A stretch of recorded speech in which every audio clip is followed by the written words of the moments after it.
Das Wattenmeer ist eine grandiose und besondere Landschaft. Wenn man mal bedenkt, dass es in Mitteleuropa eine Region gibt, wo die Natur auf über 10.000 Quadratkilometer gesetzlich geschützt ist, dann ist das schon fast ein Wunder. Det, der gør Vadehavet specielt, det er i høj grad, at Vadehavet er verdens største sammenhængende tidevandsområde fra Den Helder i Holland til Hobugt i Danmark, en strækning på mere end 500 kilometer, som er kendetegnet ved at være et af verdens allerrigeste områder. The Wadden Sea is a highly productive ecosystem, home to 10,000 species, of which roughly 200 are endemic, meaning they occur only here. It's also a bird hotspot, with 10 to 12 million birds passing through the area each year on their migration along the East Atlantic Flyway. Also wir sind ziemlich stolz, dass wir nicht nur mit unserem Nationalpark alleine sind, sondern mit unseren Partnern in Dänemark, in den Niederlanden, aber natürlich innerhalb Deutschlands auch mit den Nationalparken in Schleswig-Holstein und Hamburg sehr eng kooperieren. Die Zusammenarbeit ist fast noch länger als die Gründung unseres Nationalparks. Also hier gibt es auch eine sehr, sehr lange, sehr erfolgreiche Kooperationsgeschichte.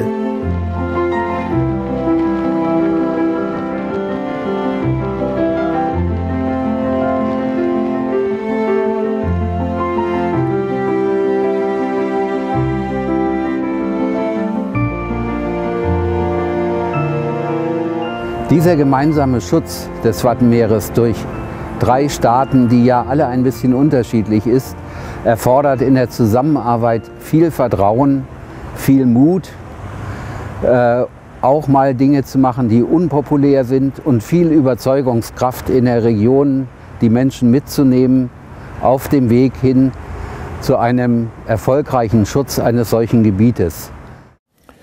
Men der er også en lang række andre eksempler på, hvordan samarbejdet er frugtbart og kaster fælles løsninger af sig. Det er forvaltningsplaner for eksempel for sæl. Det kan også være samarbejdet omkring den internationale vadehavsskole, som sikrer, at ikke bare den generation, jeg og vi tilhører, men også de fremtidige generationer lærer Vadehavet at kende, lærer dets værdier og enestående karakterer at kende, og dermed også tage ansvar for, at den fortsatte beskyttelse og interesse for at beskytte området vil være til stede.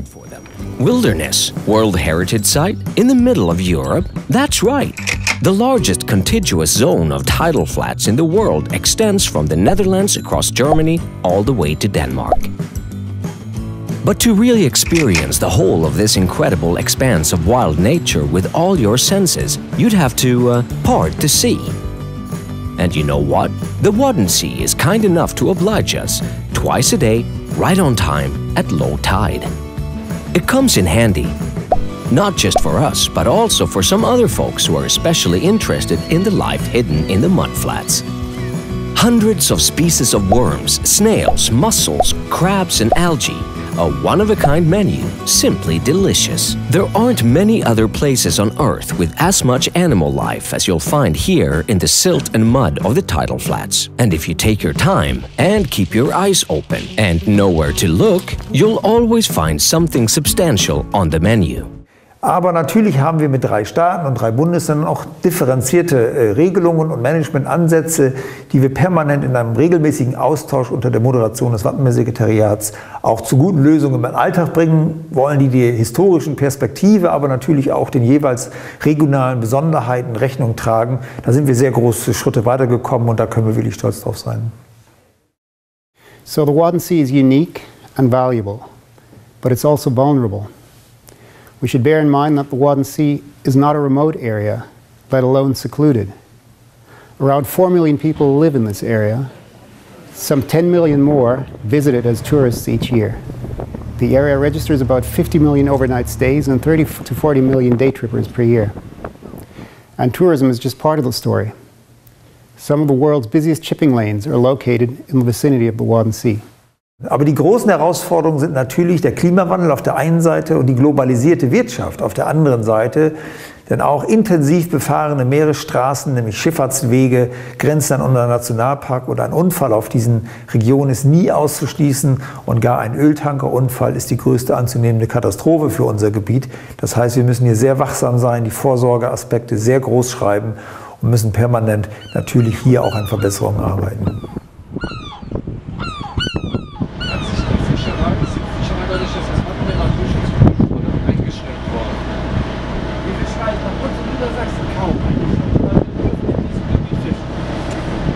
In dem Grunde haben wir keine Einschränkung. Ich weiß und habe gehört, in Schleswig-Holstein haben sie die Einschränkung, weil Nullnutzungszonen festgelegt wurden dort. Das ist natürlich für uns nicht besonders gut. Ja. Wir sind vom Wattenmeer abhängig. Und wenn Sie dann fischen fahren, wo fahren Sie da hin? Also wir fischen nicht mit dem Wattenmeer. Also wir fischen halt Gebiet. Das ist das Gebiet, wo wir fischen. Das wäre natürlich auch schwierig da, weil man da Windenergie, also diese Offshore-Anlagen bauen will. Wird es wieder schwierig werden, dann gibt es für die, was soll ich sagen, ein mittelbarer Verlust sozusagen. Ja, die Stellen, die dann übrig bleiben für die verbliebenen Fischer. Die werden immer weniger. Die werden dann überfischt. Ja, und das, was Sie machen, ist ja dann im Grunde die Küstenfischerei. Ne? Ja. Wir könnten wahrscheinlich auch gar keine Platz für diese Fische, weil der Klimawandel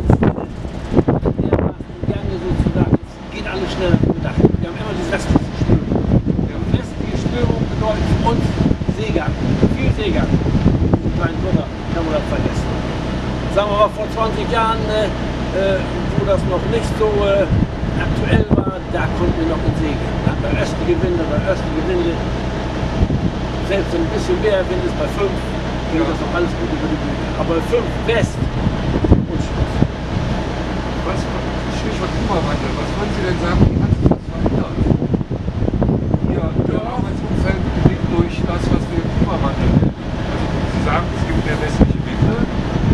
Ja, das Wasser ist wärmer geworden.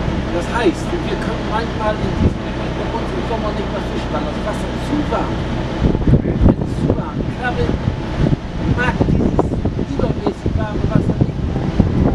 Wir fangen im Frühjahr schöne Krabben und im Herbst schöne Krabben. Im Sommer haben wir nur die kleinen großen Ziele.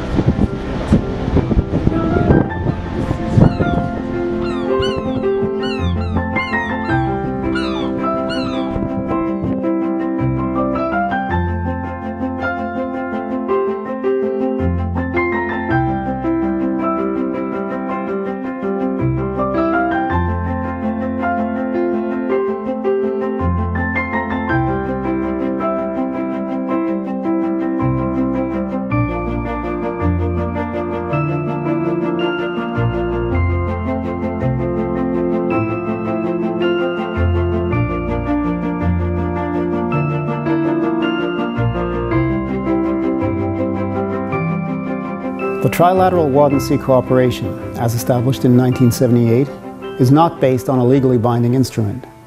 It is a very successful example of political cooperation across 3 countries. Its cornerstones are laid down in the Joint Declaration on the Protection of the Wadden Sea, first signed in 1982 and updated in 2010. There is a common policy and management plan for the protection and sustainable management of the Wadden Sea, the Trilateral Wadden Sea Plan.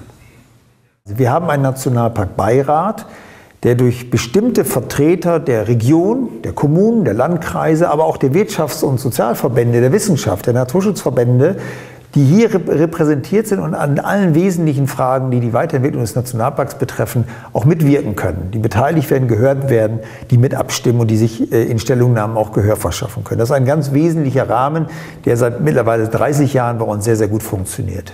Strandene har stort set siden man fandt på biler været åbne for Danmark på Rømø, så man kunne køre der. Og derfor, når man så kommer i en situation, hvor man som nationalstat ønsker at beskytte sådan et område, så er der en tradition for i Danmark, at vi prøver at få enderne til at nå sammen, så vi ikke skaber større konflikter end nødvendigt. Og der har det været et kompromis, at man siger, ja, selvfølgelig skal man have lov til at køre på strandene, som man altid har gjort. Ellers så ville der være meget stor modstand i dele af den danske befolkning til at lave et reservat. Der gesetzliche Schutz des Wattenmeeres ist in allen 3 Nationen ein bisschen unterschiedlich, aber doch wieder relativ ähnlich.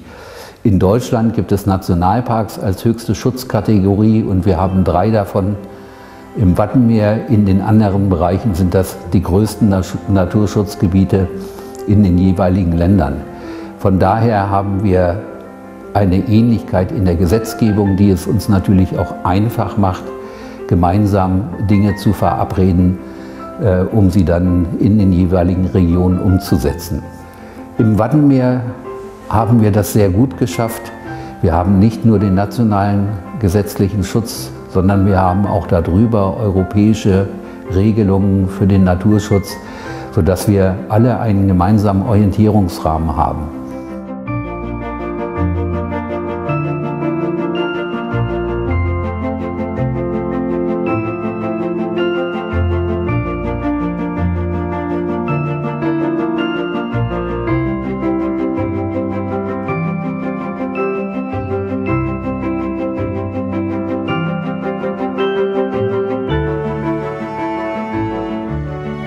Efter min opfattelse er lovgivningen på området det helt centrale.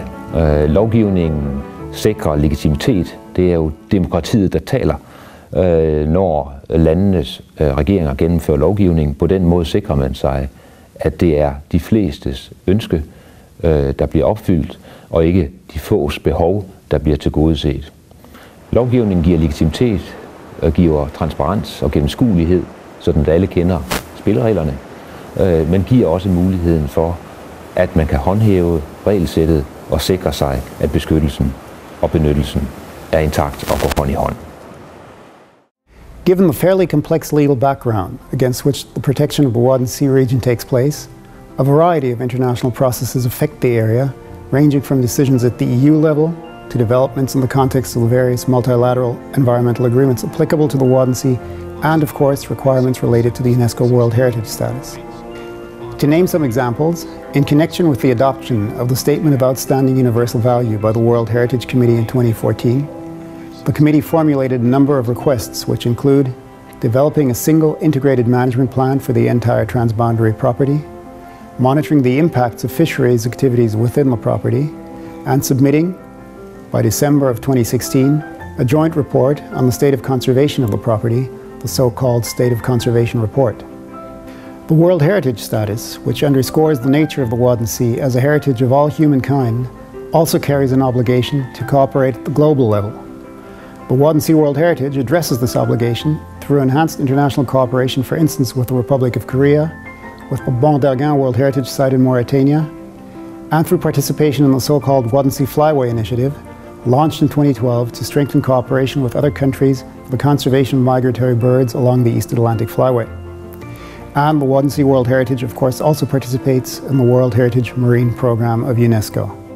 In den vielen Jahrzehnten des Wattenmeerschutzes ist es uns nicht nur gelungen, die Natur so zu schützen, wie sie es verdient, die Dynamik zu erhalten, sondern das ganz große Ereignis war das i-Tüpfelchen und der Oscar für unsere Zusammenarbeit, die Anerkennung als Weltnaturerbe. Das hat nicht nur diejenigen, die daran mitgearbeitet haben, stolz gemacht, sondern das hat in der gesamten Region ganz großen Stolz hervorgerufen und hat die Zusammenarbeit aller für das Wohl des Wattenmeeres zusammengeschweißt.